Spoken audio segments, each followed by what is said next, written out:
শুধু দর্শক, আমরা দেখতে পাচ্ছি এই ভদ্রলোক দীর্ঘদিন ধরে এই অবস্থান কর্মসূচি জাতীয় প্রেস ক্লাবের সামনে এককভাবে করে যাচ্ছেন এবং আমি দেখতে পাচ্ছি উনি আজও আছেন। আপনি যে দীর্ঘদিন ধরে এই অবস্থান কর্মসূচি পালন করছেন এবং এখানে আপনার ব্যানারে আমি দেখতে পাচ্ছি মাননীয় প্রধানমন্ত্রী তারেক রহমানের ছবি আছে, পাশাপাশি আপনার কথাগুলো আপনি ব্যানারে তুলেছেন এবং মাননীয় প্রধানমন্ত্রী তারেক রহমানের দৃষ্টি আকর্ষণ করছেন। আপনার নাম পরিচয় দিয়ে বলুন, কি আপনি চাচ্ছেন মাননীয় প্রধানমন্ত্রীর কাছে? আসসালামু আলাইকুম রহমতুল্লাহ। আমি সাবেক পুলিশ সদস্য নাজমুল তারেক, আলোচিত টিপকাণ্ডে চাকরিচ্যুত। আর আজকে প্রেস ক্লাবে অবস্থান কর্মসূচির উদ্দেশ্য এবং আমার ব্যানারে মাননীয় প্রধানমন্ত্রীর ছবি দেখতেছেন, এর অর্থ হলো আমি প্রধানমন্ত্রী বরাবর স্মারকলিপি দিতে চাচ্ছি এবং আমি যে প্রধানমন্ত্রী বরাবর স্মারকলিপি দিলে যে যাবে কি না এই আসলে নিশ্চয়তা নেই।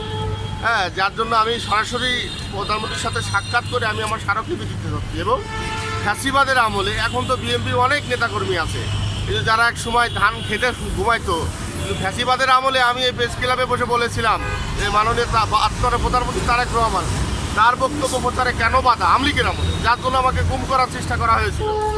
আমি মাননীয় প্রধানমন্ত্রী আর মানবিক বিবেচনা করে, উনি তো মানবিক সরকার, এবং দেখেন ফ্যাসিবাদের আমলে আমার সাথে বিশাল জুলুমের শিকার এবং উনার নিয়ে বক্তব্য দেওয়াতেও আমাকে গুম করার চেষ্টা করা হয়েছিল।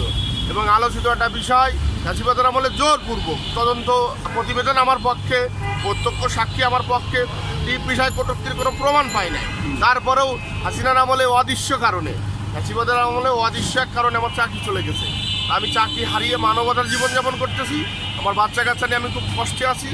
আমার বাচ্চা, ছোট বাচ্চা, আপনারা জানেন হয়তো বা যে প্রেস ক্লাবে অবস্থান কর্মসূচি করেছিলাম 1 মাসের বাচ্চা নিয়ে, নবজাতক। সেই বাচ্চাটা 4.5 বছর বয়স, মাঝে গত পরশুদিনকে আসার সময় বলছে যে বাবা আমার কি অপরাধ ছিল যে বাবার চাকরি ফেরানোর জন্য আমার প্রেস ক্লাবে বসতে হবে।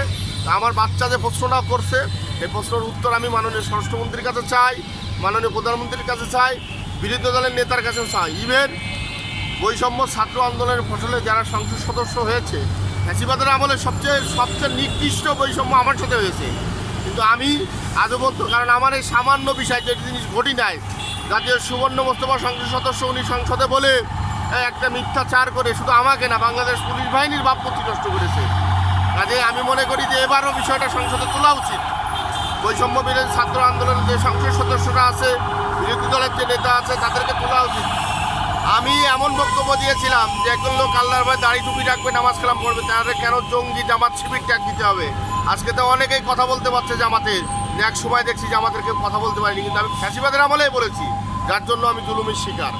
আমি আজকের অবস্থান কর্মসূচির উদ্দেশ্য হলো আমি মাননীয় প্রধানমন্ত্রীর সাথে সাক্ষাৎ কামনা করতেছি।